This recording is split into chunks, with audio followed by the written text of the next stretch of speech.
পনির রান্না করব নিরামিষ। 200 গ্রাম পনির নিয়েছি, আর ওর সাথে মশলা টমেটো একটা, আর মাঝারি সাইজের একটা টমেটো, আর একটু আদা, 2টো কাঁচা লঙ্কা। পনিরটা ভাজা করে নেব। পনিরটা ভাজা হয়ে গিয়েছে, এবার তুলে নেব। গরম জল করা আছে, তুলে নেব। ওই কড়াতেই তেল দিয়ে দিচ্ছি। তেল গরম হয়ে গিয়েছে, গোটা গরম মশলাটা দিয়ে দিয়েছি। বাটা মশলাগুলো যে করেছিলাম সেই বাটা মশলাটা দিয়ে দেবো।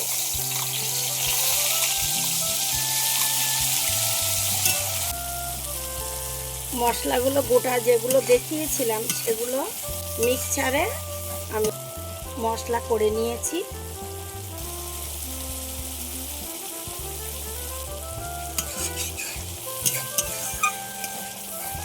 এবার এক এক করে এই নুন দিয়ে দিয়েছি, হলুদ, ধনের গুঁড়ো, স্বাদ মতো চিনি।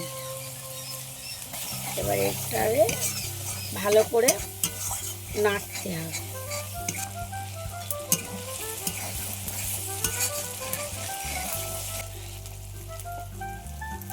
তেল ছেড়ে দিয়েছে, কষানো হয়ে গিয়েছে।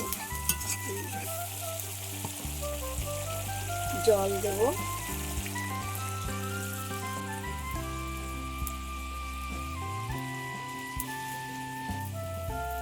এবার পনিরগুলো দিয়ে দেব।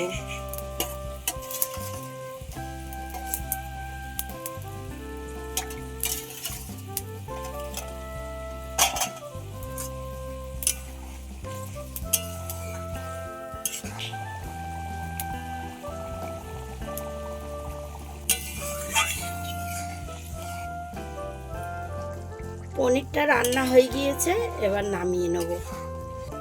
এবার গরম মশলা দিয়ে দেবো।